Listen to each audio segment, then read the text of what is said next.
Wesley Tilford. I'm the program coordinator for the Business and Technology School at St. Mary's, and I will be hosting this conversation today with an alum from the Master of Arts in Organizational Leadership program at St. Mary's, Danielle Teal. She graduated in 2020. Danielle, welcome. I'm so excited to have you here today to talk about your experience at St. Mary's and your professional life and personal life outside of that. I'm really looking forward to it. Thank you. It's an honor to be here. So I just wanted to give people a little bit of an introduction about you before we get into this conversation. And then I just had a couple of questions for you as well, just related to some of the things you do at your job at the Mayo Clinic and also your experience at St. Mary's. So Danielle is a senior program coordinator for the program on physician well-being and joy at Mayo Clinic. She has a Master of Arts degree in organizational leadership, as I said before, and had an undergrad focus in web design and development, communications and marketing. She's coming up on her 15th year anniversary at the Mayo Clinic. Congratulations on that. Thank you. And enjoys enhancing culture at work and advocating for employee well-being. She is also the speaker and founder of CAKE, which is an acronym for Caring Acts of Kindness Everywhere, a volunteer group that partners with nonprofits and organizations on kindness initiatives. Danielle has hosted her own radio show and is currently the host of Our Town podcast, a KSMQ public television show, which you've been recording right there in that room through the pandemic, right? That's right. The entire time. Wow. That's incredible. How has that experience been? It's been interesting. Although at the very beginning, when we were doing the podcast, we were doing this format. But when we were on season, we were doing it, on location somewhere.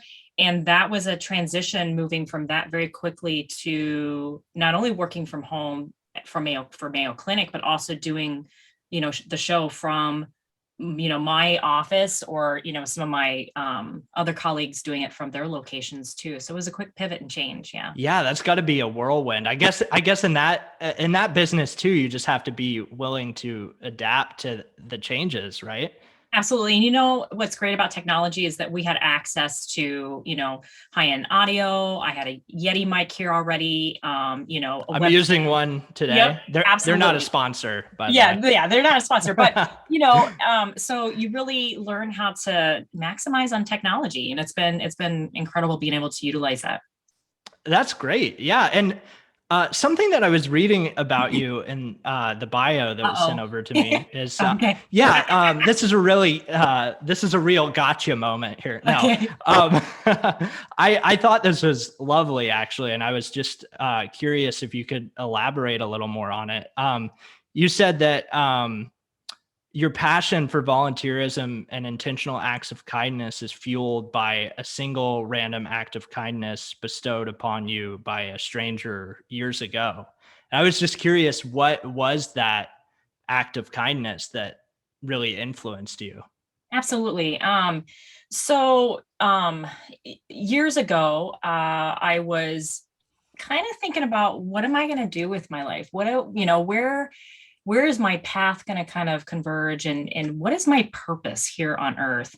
And what was amazing was this moment that you're talking about, this random act of kindness. I was driving to a gas station, and we can talk a little bit about my background and, kind of where I've come from in life. But I was driving to the gas station and I knew I only had a certain amount of money in my checking account. And when I filled up my gas tank, I knew that I could fill it up on a Friday and it could wait a couple of days if I wrote the check and it wouldn't cash until Monday. So I could float, that to fill up the gas. And so I only had like $30 in my account at that time. And I filled it up to that amount. I went inside to pay and the cashier said, "It's been taken care of." And I was like, "What?" And they're like, "Someone paid for it." Oh, which wow. was huge. And obviously I needed the money because I knew exactly how much I could put in my, my gas tank. And so it was pivotal for me that a completely stranger would pay for my gas, someone that didn't even know me. Because I remember looking around trying to identify who did it, and there was no one around. No one around. The person had literally paid, went back to their vehicle, and I was just like awestruck. So it was truly a random act of kindness, and Truly. also the anonymity of it too surprises me, because I know, just speaking for myself, like we're all fallible human beings. I would probably, if I did something nice for somebody, I might in the back of my head be like, well, I want a little bit of credit for this. Mhm. So that's really inspiring that person just did that out of the good nature of their heart. It completely inspired me. That moment, and I've had a lot, I call them like my angels on earth. That moment was pivotal for me, and that moment is what drove me to, that was around 2007 when that happened. Around 2012, a month before that, is when I decided to do a random act of kindness every single day for 2012. And I blogged about it and I shared my experience. And my reason for blogging about it was to hold me accountable, to create this kind of engagement with other people, and to kind of, congregate like-minded people that were interested in doing these acts of kindness. But what was huge was it actually turned into this big sociological experiment that I didn't realize I was doing. And I learned so much by doing that. It is the 1 year's resolution I have never broken. I've broken my exercise resolutions. I've broken, my my healthy habits resolutions, but the kindness resolution I've never broken. Every single day I have continued to do that because it's become a lifestyle. So yeah, why do you think that's stuck so much versus other habits, like you said, the health routines and stuff? What is it about the random acts of kindness that motivates you? Well, I like to call it intentional acts of kindness now, because I do think that random acts of kindness, it has merit. I think intention is behind everything, and Yeah. And the one thing that I've learned from the acts of kindness is being intentional not only opens your spectrum of perspective, it paved the way for me to get to know people that I may not have had an opportunity to get to know. It opened my eyes to human needs and interest, and people that are marginalized or that are really truly having difficult situations and experiences. It also made me recognize that my own path in life and my own experiences has truly helped inform me to be more empathetic and more open in kind of how I connect, but how I help people too. So I look at it as there's, and you talk about like, if you do an act of kindness, you want to maybe get credit for it and stuff like that too. I actually have a perspective on, there's merit when there's acts of kindness carried out anonymously. Obviously with, different ideologies, there's reasoning behind that. But I believe through this experience, through some of the research I've done with my undergrad and then as well as my grad studies, that there is merit for doing acts of kindness that are in the public. I mean, we a lot of times see viral, acts of kindness that occur, and people are incredibly inspired by that. The butterfly effect is a phenomenon that can be used as a catalyst to spreading more kindness. And if we do things that will influence people's, behaviors and perspective, I firmly believe that we can, continue that ripple effect. If someone that is a toxic leader can influence and affect change through negative cooperative behavior, we can do that also through kindness. And kindness can influence positive cooperative behavior. So that's how Cake came to be. I recognized, one, I wanted to do the butterfly effect. I wanted to maximize social media and leverage that as a platform to spread kindness. And I wanted to share experiences and opportunities so that people can connect and it can influence and assimilate groups of people doing acts of kindness. And that can help change the world. And so that's how it came to be. And then we started getting connected with the nonprofits. Oh, wow. So that, yeah, that, I mean, your explanation there is so concise. And I think going back to your earlier point, I hadn't thought of that before, but really posting these acts of kindness on social media and having it visible to the public really, I would imagine, would influence people to do the same to others.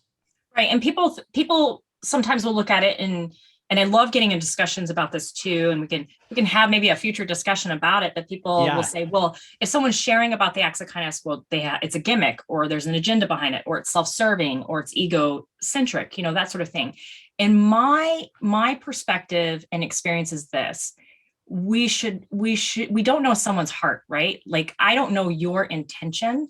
And so perhaps let's err on the side of good intentions first and foremost. If someone is sharing and saying, I got someone a cup of coffee and the person was so grateful and so happy. If 3, 4, 5 more people went and got someone else a cup of coffee as an act of kindness, then that experience shared has influenced other behaviors that are incredibly impactful. And I think that's something that we have to think differently, I think, in our society. Why are we so modest about kindness? I never understood Yeah. that.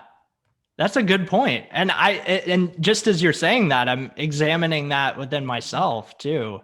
Um, yeah, that's fascinating. And then, and you were saying the gas station story where you had that moment of, uh, that kindness that was given to you. That was about the time you started working at the Mayo Clinic, correct? Right. So I was about to start working there. And that was so impactful because I used to work at a church previously for 5 years, and there would be Mayo Clinic employees that would come in, and they were so kind. Mhm. And every time I connected with them, I would see them. I don't know if you've been down to Rochester, but the Mayo Clinic buildings are absolutely stunning. The structures are beautiful. They're historic. Yeah, I have seen them. Yeah. They're And I gorgeous. remember thinking, I want to work there one day. I want to work there one day. But I didn't have any college degrees at that point. And I knew in order to get in there that I would have to get in there at an entry level job. Mhm. And somehow one day I had hoped to get college degrees. But thankfully I did get my foot in the door, and I was given the opportunity to prove myself and share my expertise and what I knew. I was self-taught in web design and development, and did some administrative assistant work, and then also utilized those skills. And I was hired on permanently. And that was a phenomenal day. I remember getting that call, and it was wonderful. That's so great. Those times where I feel like there are so many struggles throughout life that when you have those moments where you actually like succeed at something that you've been wanting to do for a while, it just sticks in your mind so permanently. Absolutely. And so I was there for approximately 10 years, um, became a single parent, and I knew the struggle of poverty. I knew the struggle of struggling. And I could share a little bit about that and what happened next as far as pursuing my degrees, if you'd like, Wesley. Oh yeah, that's actually where I was headed next. Perfect. Yeah, Okay. tell me a little bit about your background and how you ended up because I know you said when you were working at the Mayo Clinic, you had in the back of your mind that you wanted to get your degrees. So how did that journey start out for you? Yeah. So, and I want to share this part of my story, even though it's a sensitive topic. It's going to be one of those moments that I will share in vulnerability, but I think it's important for people to know. Mhm. Outside looking in, you may look at me and think that maybe I had everything provided for me, but I did not. At 16 years old, I was sheltered homeless. That means, and I didn't even know what sheltered homeless was until I was an adult, and I was partnering with nonprofits, helping, youth that were sheltered homeless. But sheltered homeless are individuals that do not have a home. They have had to leave for various reasons, or didn't even have an option, and they're, couch surfing, or they're living in someone else's home. And I, at 16 years old, recognized the environment I was in with my family was quite toxic and not good. I had a friend let me stay with her, and then another friend's mom and herself let me stay with them until I graduated from high school. I'm proud to say that I did graduate, but I graduated by the like very small margin, because I just did not have the support system that I needed to get to that point, but I made it. And from there, I kind of moved around quite a bit and didn't really have a place to land until I ended up in Rochester. And I'm fortunate that being in this community, there have been opportunities that I've been able to grasp and get those resources that I need so I could move forward with attaining my degrees. And how did I end up the last 5 years? It's just been the last 5 years that I went after 3 degrees. And so what I discovered about 5 years ago was that not having my college degrees was a barrier to me moving forward. I also recognized that it was a barrier to being able to really provide for my children. And so I decided to pursue my associates, and I got that at RCTC. And then I pursued my bachelor's degree at Metro State. And then I heard about St. Mary's University, and decided, you know what, while I'm at it, I'm already cranked out 2 degrees. I might as well, get the graduate studies done and get that out the door, because I never wanted an academic qualification to be a barrier for me in the future ever again. It had been a barrier for me for a very long time, and I was going to make it happen. So That's incredible. And then, so I'm hearing your story, and what an incredible journey you've been on. It's amazing that you were able to accomplish all that you did. And I imagine coming into 2020, you're about to graduate, and then the pandemic hits. yeah. So you have just it's like you're close to the end of the long trail, like about to hit civilization, and then Right. it's like the doors are just closing. Well, here's what was interesting was, not only was this was last year, March 16th. I remember, I'm getting towards the end of my master's degree. Okay. Mhm. I get a new job. So I got the new job in fall of 2019. But then that was I got 0.5 FTE to support joint work at Mayo Clinic. And then I got 0.5 FTE to support the physician well-being March 4th of 2020. March 16th, everything changed. My job focus changed to COVID-19 employee well-being support. I had my kids at home. So I had 2 kids, 15 and 9-year-old at home, distance learning. And I had this master's degree that I was almost at the finish line. And I had so much stressors throughout all 5 years of even being able to finish school on top of everything else, that I was very concerned about being able to even finish my master's degree.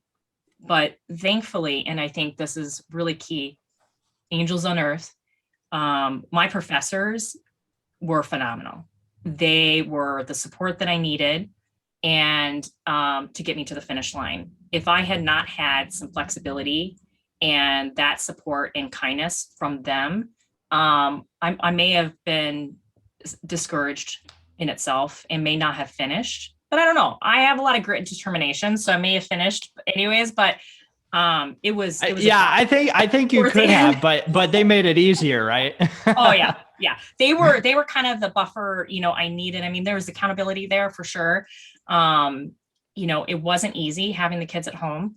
I had to create their own little area downstairs with their 2 desks, and Maddie's 9 years old, and she needed more support than obviously my 15-year-old. And then I had to carve out and create more of my office so that it was a space that I could come into every day, and have some aesthetics that brought me joy too, and be able to accomplish what I needed to accomplish. Yeah, I mean, that's got to be so much to balance. And I mean, just the fact that you were eventually able to make that work is just incredible.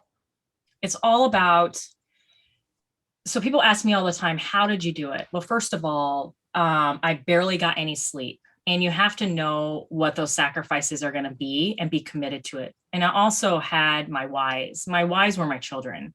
I wanted to provide them a good life. And I knew that the degree that I was getting was going to benefit what I was going to be doing at work.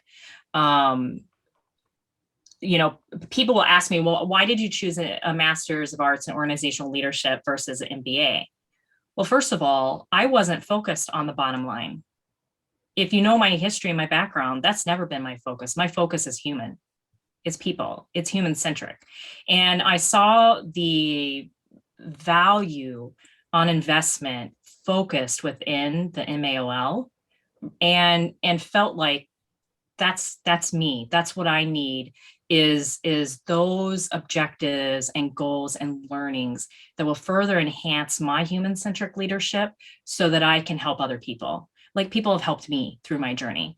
And so I can't say enough that not only did the program help me towards the job that I'm currently in, it helped me personally too. As a human being, I think expanding your perspective and learning the things that, are in the program is so impactful. It really opens you up. Yeah, and now I'm a little curious too about your work at Mayo Clinic during the pandemic. I mean, because I can imagine your work, joy at work would be extremely important during COVID-19 because it's like, how do you navigate the work from home situation, and how do you make employees happy in general in a time that is so stressful for so many people? So what were the changes in your work and how did you navigate that? Well, when it comes to affecting culture and working with people through disruption, because that's what it was, you really have to meet people where they're at. And, people may look at joy and think, well, how can you find that in disaster and crisis and disruption? But the thing that I have learned is that joy may look like hope, right? Like joy may look differently in the moment. And so one of the things that I have definitely learned and applied is really utilizing my how are you doing? Like, where are you at right now? Because when it comes to, implementing interventions or strategies to affect change, you have to understand where employees are at that moment, and it will change. It will evolve, especially when it comes to disruption and crisis. One of the things that did change significantly about my job was, the focus wasn't so much, let's create all these events and be joyful. It was really focused on how are our employees doing? What can we do to take care of them? And what do they need from us? Because we need to make sure that they have that support. At Mayo Clinic, the mission of, our mission is the needs of the patient come first. Well, our employees, we got to take care of them because we know, in my research with my capstone was joy at work. It's vital to an organization to take care of our people. And you take care of your people, they're going to take care of you.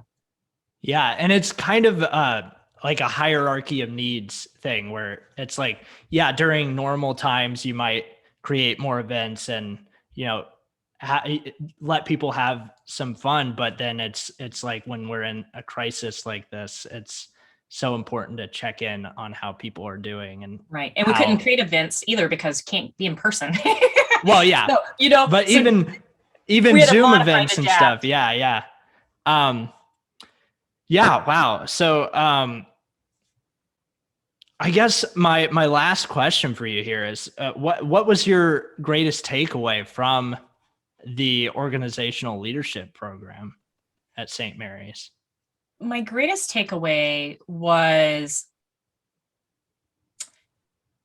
really learning what it means to be a good leader and really understanding also, after exploring and self-discovery and learning, through, global perspectives and that sort of thing, is really opening myself up so that I can understand others' experiences. And one of the things that I love about kindness is that it provides an opportunity to bring everybody to the table. And that is the foundation in how I operate in my job, is assessing the environment, really bringing everybody to the table and understanding individual experiences so that we can collectively help inform what are the best approaches, what can we do, what matters most to our teams so that we can better the environment and culture, at work. And that's also applicable to our communities too. We see so much going on right now. We don't even have to like pinpoint a certain thing because there is so much division, disruption, crisis, you name it, it exists. But what I do believe with my journey and what I've learned through the program is providing the opportunity for connection and really understanding each other is the best way that we can cultivate change. And I feel honored to just be one part of a change agent within my job that I can help do that. And my hope by being here today is, one, anybody listening, anybody, hearing my story will be inspired and know that they can do it. Whatever they set their mind to, maximizing resources, asking for help, letting people help you, and having those angels on earth are key to, accomplishing what you need to accomplish. And the second thing I hope is that people will be receptive to hearing how kindness can change things too, and that it really is a foundation for big sustaining change that is long lasting. So the program was phenomenal. I mentioned earlier, I see a couple professors that are on here right now that, were my heroes in my path, and they're the reason why I got to the finish line. I vividly remember telling Professor Ng that I am not sure I'm going to be able to make it, and he was so encouraging and let me know, I want to see you finish. And sometimes you need that person to say, I want to see you finish, to give you that last push. And I'm so proud to have accomplished that. That's so great. Thank you so much, Danielle, for sharing your story. And hey, you can consider me inspired, because this has made me, I mean, just talking to you about this is making me just want to be a better person. I really think that the work that you do is so important, and I really appreciate you coming on and sharing your story with us. Thank you, Wesley. And I should get an opportunity to ask you a question, right? Oh yeah, sure. Why not? Okay. What is your dream? My dream is to become a working actor. That's awesome. Yeah. Well, that I do TV. Yeah, exactly. So I have a connection now, but I actually just took another step towards that direction. I just booked a TV gig with the History Channel. So very cool. Very cool. Yeah. Well, would love to chat about that. If you need any support, let me know. Definitely. Well, thank you so much, Danielle. And I'm going to open up the floor here, since we don't have too many people on, for 2 or 3 questions for Danielle here. Did anybody have any questions after that conversation?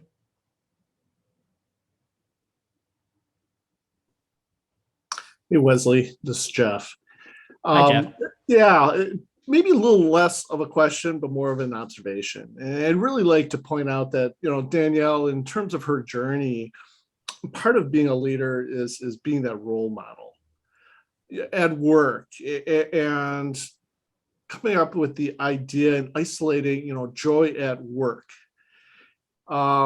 It was an interest of Danielle's, but it goes beyond that, and now it's carried forward into her job. And now the number of people that are touched by this program, because she became that role model, and not necessarily intentionally, but that's the piece of being a leader that I think Danielle is a great example of.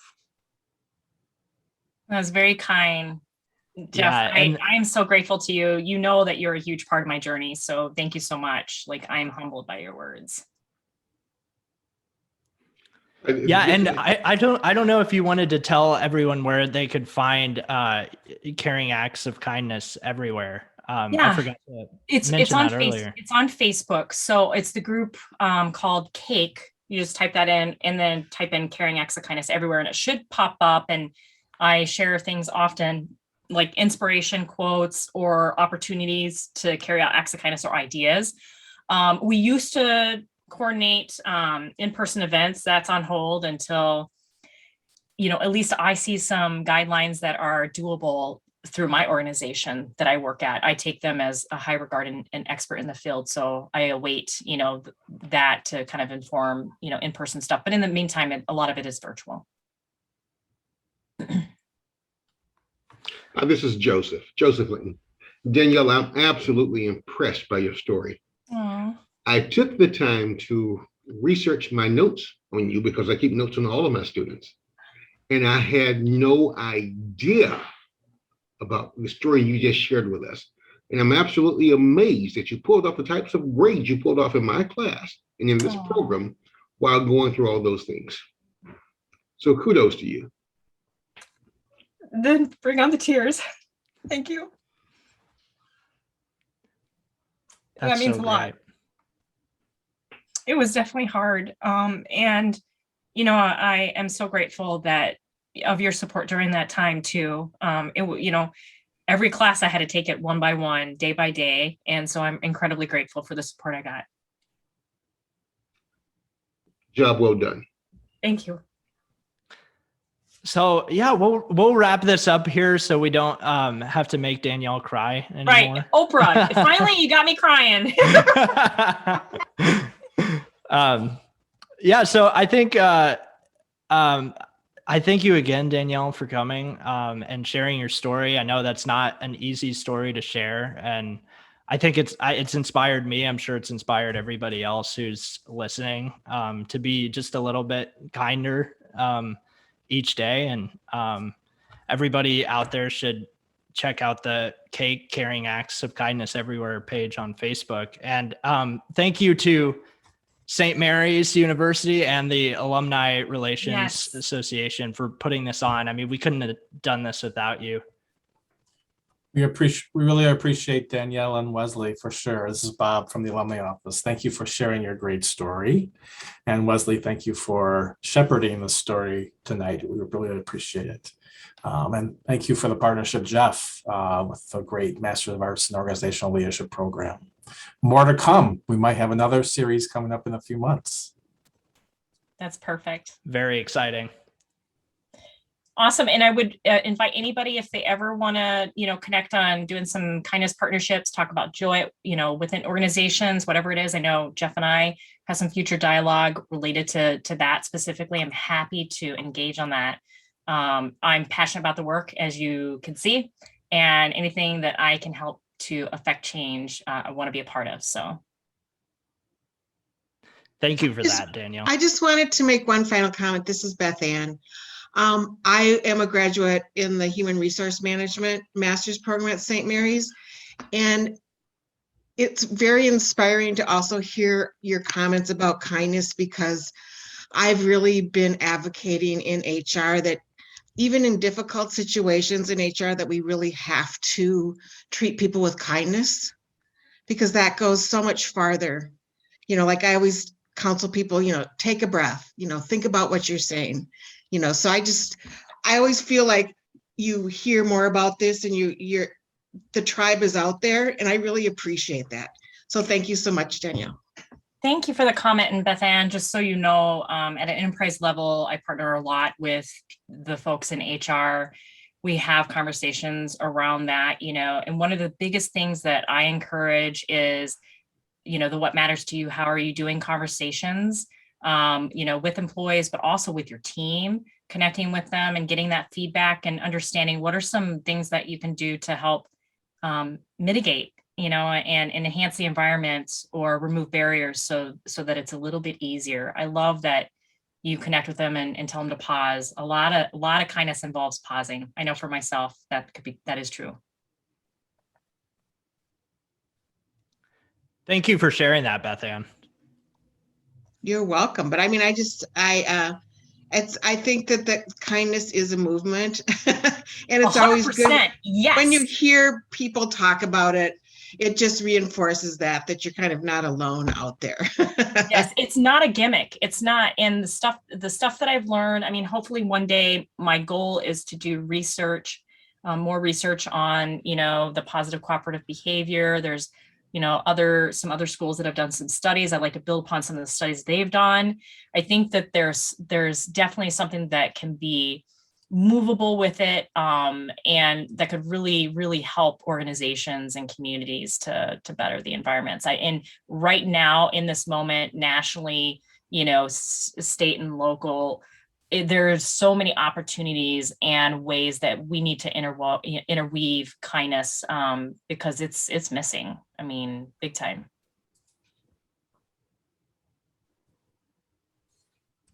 Yeah, and it kind of reminds me of I don't know if I read it or from your bio or you talked about it today, but being radical about kindness, radical kindness, that stuck out to me. That's on my capstone. Yeah, that's right. Joy at work. That Jeff made me do to finish school. Jeff. Yeah, radical kindness, because that's what we need. I mean, we see a lot of radical, fear mongering. And a lot of radical is, in other ways. Imagine if we were radical about kindness. That's why I talk about the intentional kindness and being bold about it, sharing about it, believing that people have good intentions and erring on that instead of erring on the bad intentions. It's interesting that people think that people are ill-intended when they do kindness. Isn't that interesting? Something I want to study. It's like a negative bias. It is. And you know what? That's influenced by ideologies and some of the archaic beliefs that are out there. Having conversation around it would be exciting to have conversations at SMU about those sorts of things. But especially with the joy at work stuff, a lot of that is driven by having kindness as a bridge, so you got to have it, in your layers of strategies to affect change. Yeah, that's great. I'm going to use that from now on. Be radical about kindness. And my tagline for cake is, you can eat your cake and share it too, but not during a pandemic. That's the don't do it during a pandemic. Yeah, now I have to add, but not during a pandemic now, but please, no. That was virtually share a cake. Yeah, you can eat your cake and share it too, I mean, people. Yeah, I love that. Yeah. So. All right. Before we go here, any other questions before we let you get back to your evening here? Well, again, I would love to thank Danielle for coming on. This was such a pleasure to get to talk to you. And thanks again to St. Mary's University and to Bob and Alumni Relations for your help today.